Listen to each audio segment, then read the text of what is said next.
అందరికీ దండాలండి. Walk and clay ఛానల్కి అందరికీ స్వాగతం. ఇక్కడ ఒక నంది విగ్రహం చూడండి ఎలా పగిలిపోయి ముక్కలైపోయిందో. చూస్తుంటే బాగా అద్భుతంగా చెక్కినట్టున్నారు ఈ నంది విగ్రహాన్ని.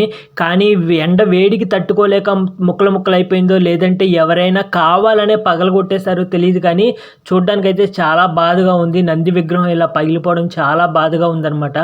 ఈ విగ్రహాన్ని చూస్తే ఆ మెడలో గొలుసు చూడండి ఎంత అద్భుతంగా చెక్కారో శిల్పులు, కానీ పగిలిపోయిందనమాట.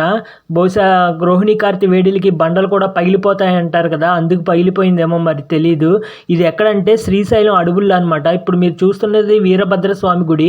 వెంకటాపురం నుంచి శ్రీశైలంకి పాదయాత్ర చేసేటప్పుడు ఈ గుడి కనిపిస్తుంది అనమాట. ఆ గుడి దగ్గరే ఆ నంది విగ్రహం పగిలిపోయిందనమాట. ఇలా చాలా విగ్రహాలు చాలా గోపురాలు ఇలాగే పగిలిపోయి కనిపిస్తూ ఉంటాయి అనమాట. ఇక్కడ ఒక గోపురం కనిపిస్తుంది చూడండి, తెల్ల సున్నంతో రంగులేశారనమాట. ఇది కూడా బాగా పురాతనమైన గోపురమే, రాజుల కాలంలో కట్టించిన గోపురము. కాకపోతే పైకప్పు అంతా పడిపోయింది, గోపురం మొత్తం శిథిలావస్థకి చేరిపోయి చెట్లు మొలిచేసాయన్నమాట. అలాగే ఈ పాదయాత్రలో భాగంగా మనం ఒక పెద్ద కొండ ఎక్కాల్సి ఉంటుంది. ఇప్పుడు మీరు చూస్తున్నారు కదా, దీన్ని కోరికల కొండ అంటారు అనుకుంటుంది దీని పేరు. ఆ కొండ ఎక్కే దారిలో మధ్యలో మెట్ల పక్కన మనకు ఒక పురాతన గుడి కనిపిస్తుంది అనమాట. బాగా శిథిలమైపోయిన గుడి చూడండి ఎలా శిథిలమైపోయిందో. పట్టించుకునే వాళ్ళు లేక నగరాలకి జనావాసాలకి బాగా దూరంగా ఉండడం వలన ఎవరూ పట్టించుకోలేకపోవడం వల్ల ఈ దేవాలయం ఇలా అయిపోయింది అనుకుంటున్నాను. ఇదిగో పైపెచ్చి నుండి ఒక పెద్ద రాయి చూడండి, శిల్పులు బాగా చెక్కి పెట్టారనమాట. అది పడిపోయి కింద పడిపోయింది అనమాట. ఎలా పడిపోయిందో. ఇంకో విషయం ఏంటంటే ఈ గుడి పాడైపోవడానికి కారణం గుప్త నిధుల వేటలో భాగంగా శిథిలం అయిపోయింది అనుకుంటున్నాను. ఎందుకంటే ఈ గుడి యొక్క గర్భగుడిలో విగ్రహం అనేది లేదు. ఈ గుడి యొక్క నిర్మాణ శైలి చూస్తుంటే ఇది ఖచ్చితంగా శివాలయమే అని మనకు అనిపిస్తుంది. ఈ గర్భగుడి చూడండి, ఇప్పుడు మీరు చూస్తున్నది గర్భగుడి అనమాట. దాని లోపల ఏమీ లేదు, మొత్తం లోపల తవ్వేశారు. అంటే శివలింగాన్ని ప్రతిష్ఠించేటప్పుడు కింద కొంచెం గొయ్యి తీసి అందులో నవధాన్యాలు ఇంకా బంగారం ఇంకా కొన్ని కాసులు వేస్తారనమాట. పూర్వం అయితే ఇంకొంచెం ఎక్కువ నవధాన్యాలు బంగారం వెండి లాంటివి వేసేవాళ్ళు. వాటి కోసం అడవుల్లో ఇలా మొత్తం ధ్వంసం చేసి పాడేశారనమాట. గుప్త నిధుల వేటలో భాగంగానే ఈ గుడి పాడైపోయింది. జనావాసాలకు దూరంగా ఉండడం వలన కూడా కొంచెం పాడైపోయింది అనమాట. గుడి మీద చూడండి చెట్లు ఎలా మొలిచాయో. ఈ విధంగా చెట్లు మొలిస్తే పైకప్పు రాలిపోకుండా ఉంటుందా? ఎంత పెద్ద బండ్లైనా కానీ రాలి కింద పడిపోతాయి అనమాట. అలాగే మనం కొండ మీద కొంచెం దూరం నడుచుకుంటూ వెళ్ళామంటే, ఒక గంట నడుచుకుంటూ వెళ్ళామంటే ఇంకో కొండ వస్తుంది అనమాట. ఈ కొండకి ఆ రెండో కొండకి మధ్యలో ఒక గోపురం ఉంటుంది. ఆ గోపురం చూడండి ఎలా ఉందో. ఆ గోపురం చూస్తేనే మనకు ఒక విషయం అర్థమవుతుంది, చాలా బాగా కట్టారని పూర్వకాలంలో. మరి ఈ ఏ రాజులు కట్టారో, మరి విజయనగర రాజుల హయాంలో కట్టారో లేదంటే చాళుక్యులు కట్టించారో తెలియదు, కానీ గోపురం నిర్మాణ శైలి మాత్రం చాలా బాగుంటుంది. లోపల పిల్లర్లు, అరుగులు, ఆ ప్రాకారాలు అన్నీ చాలా దృఢంగా ఉంటాయన్నమాట. కానీ ప్రస్తుతం ఏ పరిస్థితిలో ఉందంటే బాగా శిథిలమైపోయింది, బాగా శిథిలమైపోయింది అనమాట. ఈ పట్టించుకునే వాళ్ళు లేక, బాగోగులు చూసేవాళ్ళు లేక బాగా శిథిలమైపోయింది అనమాట. ఎప్పుడెప్పుడు పడిపోతుందా అన్నట్టు ఉంటుంది. పైకప్పు చూస్తే చాలా భయంగా ఉంటుంది అనమాట. పైకప్పు మొత్తం బీట్లు ఇచ్చేసింది. చూడండి పైకప్పులో ఎలా పగులిచ్చేసినాయో, బండ్లన్నీ పగులిచ్చేసినాయి అనమాట. గట్టిగా ఒక తుఫాను వచ్చిందంటే మొత్తం గోపురం మొత్తం కూలిపోతుంది అనమాట. ఆ విధంగా ఉంది. గోపురం మీద ఉన్న శిల్పాల తలలన్నీ దాదాపుగా తెగి పడిపోయాయి అనమాట.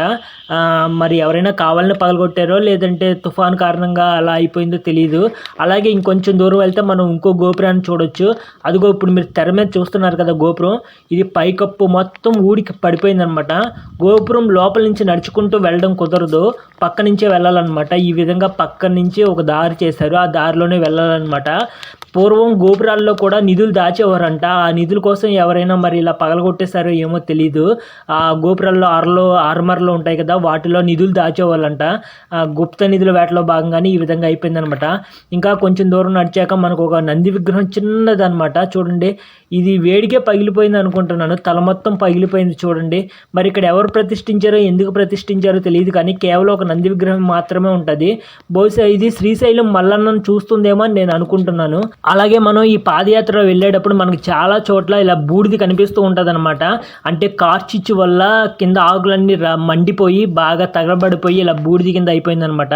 శ్రీశైలం అడవుల్లో కార్చిచ్చు ఎక్కువగా వస్తూ ఉంటుంది అనమాట. దాని ప్రభావమే ఇది. పెద్ద చెరువు అనే ఊరు సమీపించగానే మనకు ఇంకో శిథిలం అయిపోయిన చిన్న గుడి కనిపిస్తూ ఉంటుంది అనమాట. చూడండి రాళ్ళన్నీ ఎలా పక్కన పడేస్తున్నాయో, మొత్తం గుడి మొత్తాన్ని పడగొట్టేస్తారనమాట. ఈ గుడిని చూస్తే మనకి ఏమర్థం అవుతుందంటే ఇది తుఫాను వల్ల కాదు, కేవలం గుప్త నిధుల వేటలో కొంతమంది చేసిన అరాచకాల వల్లే ఈ గుడి మొత్తం శిథిలమైపోయిందని మనకు అర్థమవుతుంది అనమాట.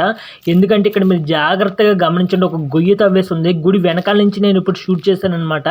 గుడి వెనకాల నుంచి అంటే గర్భగుడిలో ఈ విధంగా గొయ్యి తవ్వేశారనమాట. ఎంత లోతుగా తవ్వేశారో 6 అడుగుల పైనే తవ్వేశారనమాట. అక్కడ ఒక శివలింగం ఉండాలి. ఆ శివలింగం కింద ప్రతిష్ఠించే సమయంలో శివలింగం కింద బంగారం, వెండి, కొన్ని నగలు, కొంత సంపద వేస్తారని చెప్పాను కదా. దానికోసమే ఈ గుప్త నిధుల వేటలో భాగంగా ఇలా చేశారనమాట. చూడండి, రాళ్ళన్నీ పక్కన పడిపోయి ఉన్నాయి. ఎంత దారుణంగా ఉంటుందో అనమాట. చూడటానికి చాలా బాధగా ఉంటుంది. ఇది శివాలయం అని నేను ఎలా చెప్తున్నానంటే, ఈ గుడి ముందు భాగం అనమాట. ఇది ఇప్పుడు మీరు చూస్తున్నది గుడి ముందు భాగం. ఈ గుడి ముందు భాగంలో ఒక చిన్న నంది విగ్రహం ఉందన్నమాట. ఈ నంది విగ్రహాన్ని చూసే నేను ఇది శివాలయం అని చెప్పాను. ఈ నంది విగ్రహం కూడా మూతంతా పగిలిపోయిందనమాట. తలకే పగలగొట్టేస్తుంది. దుర్మార్గులు చూడండి గుడిని ఎంతలా నాశనం చేశారో. మొత్తం రాళ్ళన్నీ పడిపోయాయి అనమాట. మొత్తం గోడలన్నీ కూల్చేశారు. శివలింగాన్ని మాయం చేశారు. మరి శివలింగాన్ని ఏం చేశారో తెలీదు. శివలింగం కింద మాత్రం 6 అడుగుల పైన గొయ్యి తవ్వేశారు.